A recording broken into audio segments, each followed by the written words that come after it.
A heated debate erupts over Biden's choice of UN ambassador. The disagreement stems from a speech the nominee gave at a Chinese Communist Party-backed Confucius Institute.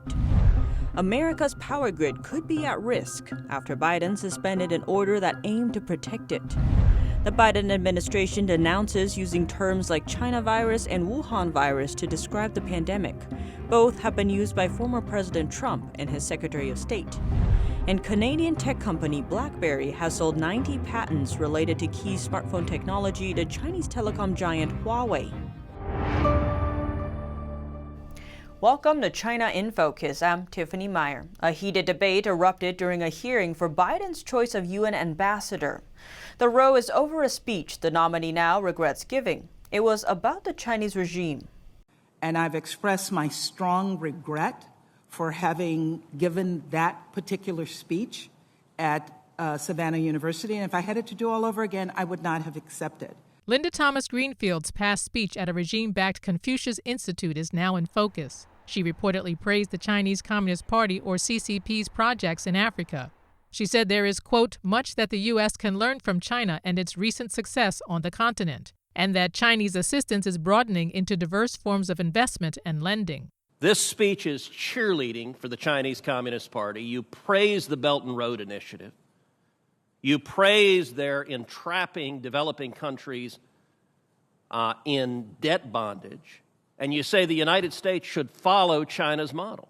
The October 2019 speech was given to a CCP-funded Confucius Institute on a college campus. During Wednesday's Senate committee hearing, however, Thomas Greenfield says she regrets giving the speech. What did you say about human rights in the speech? That are our values. What did you say about I mean, in my discussions with Africans. But I appreciate what you're saying. I'm not denying this. As I said, I regret this. Other Republican senators also expressed concerns over her speech. Committee Chairman James Risch calls her speech the elephant in the room. During the committee hearing, Thomas Greenfield clarified that she believes China is our strategic adversary. The university she spoke at closed its Confucius Institute last year. Following today's hearing for President Biden's UN pick, we interviewed a China expert for his reaction to Thomas Greenfield's controversial speech. He warns U.S. politicians of the CCP's tactics in Africa and the United Nations. China affairs analyst Tang Junyuan commented on Thomas Greenfield's nomination hearing. Her speech at a Confucius Institute was the focus of the hearing. When Thomas Greenfield says she's going to stand up to the CCP's authoritarian expansion at the UN, but also approves of its Belt and Road Initiative and Confucius Institutes, the two are contradictory. One of the CCP's tactics for gaining influence is to operate under the guise of cultural exchange or economic exchange or other humanitarian-sounding causes. It then co-opts the local population. This is a very typical way the CCP pushes its propaganda and communist ideology to the outside world. Tang also warned about the CCP's tactics in gaining influence in the UN. The United Nations has always been a main focus of the CCP's propaganda efforts. It adopted a very important tactic it's quite good at. It's known as besieging the city by controlling the countryside. That was how the CCP took over China. Now it has extended this tactic to the international community. It allies with many third world countries, usually through financial assistance or political cronyism, and manipulates those countries to create its own clique. Those countries then become the CCP's supporters. In the UN, all member states are equal. Every member state has one vote. That's why we see the phenomenon in the UN. Countries that care about human rights and protect human rights, such as America, are suppressed by notorious human rights abusers such as the CCP. Tang says because the CCP's propaganda efforts often operate under the guise of cultural exchanges, the local population may fall prey to them without even realizing they're echoing the CCP's propaganda. America's power grid could be at risk. We spoke to a national security expert who says a future way of warfare is attacking the electric power grid. But Biden suspended a Trump order that aimed to protect it. NTD's Patrick Hayden reports. President Biden's move to open up the U.S. power grid to equipment from foreign countries has some security implications. We spoke to national security expert Peter Pry. He says the power grid is extremely important for national survival. You wouldn't trust China to build your military equipment, so why should you be trusting them, to build equipment that is vital, not just for the military, but for the actual survival of your electronic civilization. He says Trump's executive order tried to protect the power grid from sabotage by foreign actors, in part by relying more on American-made equipment. So that's why late in the Trump administration, that executive order was passed. It was to try to wean the American utilities away from their dependency on foreign actors, and particularly China, in providing us with critical electric equipment for the electric power grid, and at the same time to move them to start relying upon U.S. sources.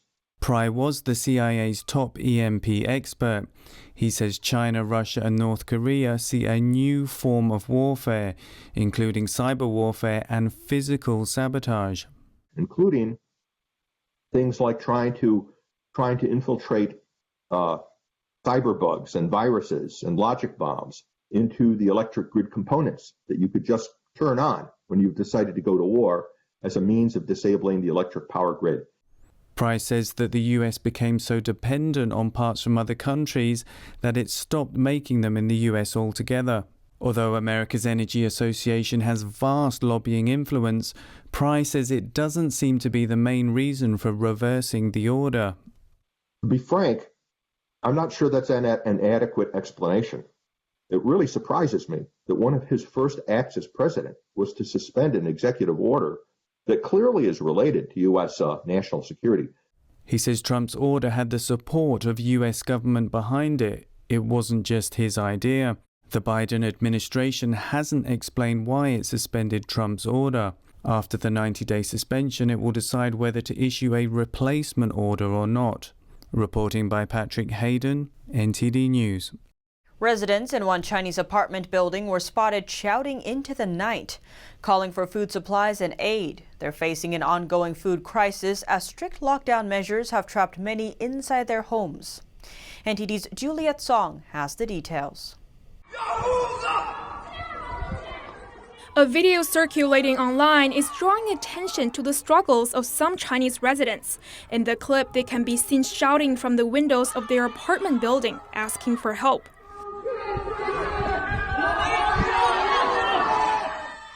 We need food supplies. We need food supplies. The video's captions say these residents are from Tonghua, a city in northeastern China. It recently made headlines because the hundreds of thousands of residents there are facing a food crisis. This even though local supermarkets don't appear to be short on supplies. Residents there are running out of food because they can't go out to buy groceries. Authorities put them under a strict lockdown mandate following new reports of CCP virus cases.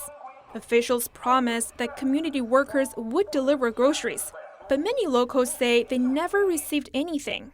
In another video, one resident says she's completely out of food, aside from just 9 garlic sprouts, adding that if food deliveries don't come through, they'll have to last her for 2 more days.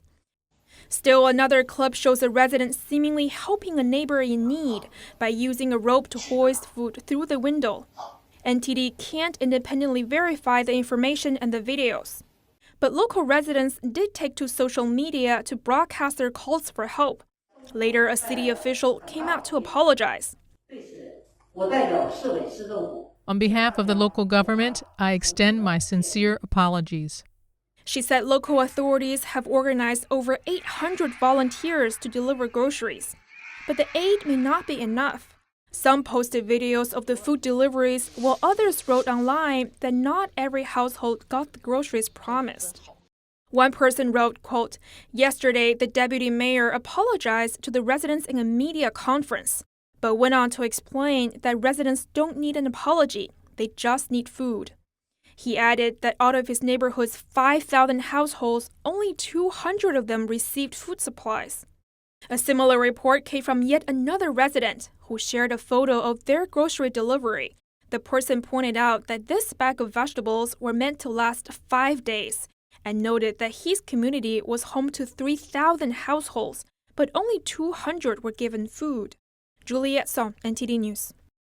A number of Chinese cities have enforced mass virus testing mandates for residents since the start of the pandemic. Some of them have even required residents to get tested multiple times. But there's been little official mention of the measure's major effects on businesses and the country's economy. Last year, China's leading companies for producing virus test kits reported huge profit surges. At the low end, profits doubled, while at the high, up to 7 times more revenue flowed in. Last November, a Chinese professor claimed the pandemic brought over $10,000 billion in profit to China. That's more than 2/3 of the country's GDP this year.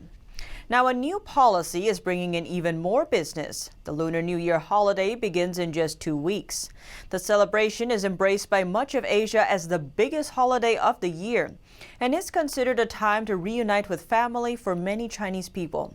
An estimated 300 million people will travel across China during the holiday, just 1/10 of last year's numbers.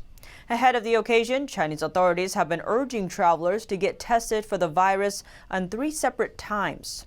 According to them, the first test should be taken 7 days before taking the trip, while the second and third are recommended 7 and 14 days after returning home. By those estimates, the policy would bring in equivalent of 10 to 20 billion US dollars in virus test fees, all to be paid out by the pockets of Chinese holiday travelers. Former Secretary of State Mike Pompeo is calling on the Biden administration to acknowledge the Chinese Communist Party's role in the pandemic. This after President Biden signed a memo that condemns naming the virus by the location of its origin. On Tuesday night's Fox News primetime, former Secretary of State Mike Pompeo emphasized the importance of recognizing where the virus first emerged, saying since its inception, he's called it the Wuhan virus. It began in Wuhan. It is, in fact, a virus that came from that place. We know that the Chinese Communist Party covered that up. We know that they disappeared doctors and journalists who wanted to write about it were told they couldn't. Pompeo's remarks were in response to a memo signed by President Biden condemning rising racism, xenophobia, and intolerance against Asian Americans and Pacific Islanders in the U.S. The memo says that the federal government must recognize that it has played a role in furthering these xenophobic sentiments through the actions of political leaders, including references to the COVID-19 pandemic by the geographic location of its origin. These concerns, despite it being common practice to name viruses after their place of origin or discovery, such as Ebola, Zika fever, and Lyme disease.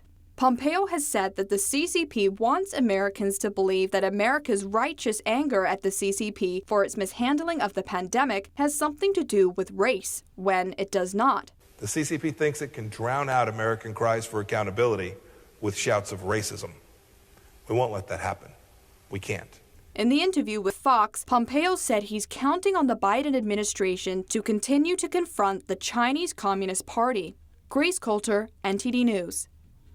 Now we turn to the term CCP virus. In our program, we have been using this term for about 1 year to refer to the coronavirus. In the early days, we explained why we chose this term, but to some viewers who recently started watching our program, they are asking why. CCP virus is short for Chinese Communist Party virus. The name is to hold the Chinese Communist Party, or CCP, accountable. Because of its cover-up and mishandling of the outbreak in Wuhan, allowed the virus to become a global pandemic. It infected millions of people around the globe, including President Trump. Inside China, communist officials knew about the virus at least in early December, but hid the information for weeks. Not only that, they also punished doctors who tried to warn others, including Li Wenliang. Li later died from the virus. The CCP also arrested citizen journalists for covering the outbreak and shut down the Shanghai lab that published the world's first genome sequence of the virus. The genome sequence is crucial for developing testing kits for the virus, and it's not just about the cover-up. The CCP later tried to shift the blame, claiming that the virus originated from the United States and Italy. Calling the virus the CCP virus reminds people of its true origin. It also makes a clear distinction between the Chinese Communist regime and the Chinese people, who are also victims of the regime's cover-up. Canadian tech company BlackBerry has recently sold 90 patents to the controversial Chinese telecom giant Huawei. The patents cover key smartphone technologies, including those related to access control, request on a communication device, GPS data, and other data transfer technologies. Canadian media reported that BlackBerry is trying to unload most of its intellectual property and refocus the company. The US and Australia have barred Huawei from their 5G networks, They worry that the Chinese regime can use the company for spying operations. The U.S. also accused Huawei of illegal dealings with Iran. Canada has not followed its allies to take actions on Huawei. BlackBerry has previously generated cash from companies who use its intellectual properties. An expert tells Canadian media that he is worried that Huawei may now use these acquired Canadian patents to sue companies in the global market. He says Canada should have taken the ownership and retention of IP more seriously. Unusual reports are coming out of a Chinese real estate company. Employees are voicing concerns over a new company mandate tied to a local bank. According to Chinese media reports, a real estate company based in central China's Zhengzhou city directed all employees to deposit over $15,000 each to Zhongyuan Bank. Employees who fail to make the deposit will receive daily reminders until they comply. Otherwise, they face losing their jobs. The company has even reportedly encouraged those who can't afford it to borrow from relatives. One of the company's employees described the situation to a local TV station and expressed anger toward the company executives. Asking to remain anonymous, he explained that other employees also disapprove of the mandate, but many have chosen to stay quiet for fear of losing their jobs. According to the deposit roster, nearly 60 employees already deposited nearly $300,000. The company denied giving the order and banned its employees from giving media interviews. The reason behind the move is still unknown, but netizens are speculating online. One user suggested the directive was ordered because the bank doesn't have enough money for lending. Zhongyuan Bank is the only corporate bank in Henan province. The bank's latest 2020 semi-annual report shows net profit topped $300 million, marking a 2.5% year-on-year decrease for the bank. Now we turn to a set of internal documents detailing one of Beijing's tactics for controlling its narrative. The Chinese regime has been known to arrest Chinese people who speak out against it. But what happens when guests from other countries violate its laws? NTD's sister media, the Epoch Times, recently obtained internal documents detailing Chinese authorities' plans for live streaming a major political event, a 2019 economic summit meeting of Southeast Asian nations. China hosted the event. According to the document, authorities took a number of measures to prevent the regime from being cast in an unfavorable light. The strategy aiming to block comments from speakers and audience members that don't fit the Communist Party's narrative. According to the documents, quote, if a foreign guest speaker makes unfavorable remarks, the simultaneous interpretation personnel should stop translation. The live stream should be cut off and replaced by pre-selected backup music. The guest is to be controlled and immediately removed via the nearest exit. The document also regulates how rowdy audience members or protesters holding banners should be dealt with. It directs security to remove the person and says broadcast staff should cut off the live stream. Now we look to Chinese drones. Hundreds of drones appear to have lost control during a performance in China. Chinese netizens say the incident once again demonstrates the quality of made-in-China products. On Monday evening, in the southwestern Chinese city of Chongqing, a large drone performance test was held. But during the performance, hundreds of drones seem to have lost control and crashed into nearby buildings, falling onto the ground and into the river. In the video, someone said the computer program was written wrong. According to local media, the drones lost control because the operating system suddenly stopped working. Now we turn to viewer questions, this time about the story of a video creator known online as InkTea. The young man lived in extreme poverty and had hoped to make a living from publishing video content, similar to a YouTuber. Some viewers questioned how a man suffering in such severe poverty could afford computer access and internet service. According to reports, some of InkTea's friends pitched in to get him a computer. They also paid for his internet subscription. He later passed away due to a medical condition stemming from untreated diabetes. And that's all for today's China in Focus. Thanks for watching and see you tomorrow. Hi, we're happy to announce that you can also catch us on cable TV now. Millions of households already choose us as one of their trusted news sources, and you can too. You can watch us in Chicago, Washington, D.C., New York, and many other cities as well. And if your system doesn't carry NTD yet, you can just give them a quick call and request NTD on your cable provider. Thank you for watching. See you next time.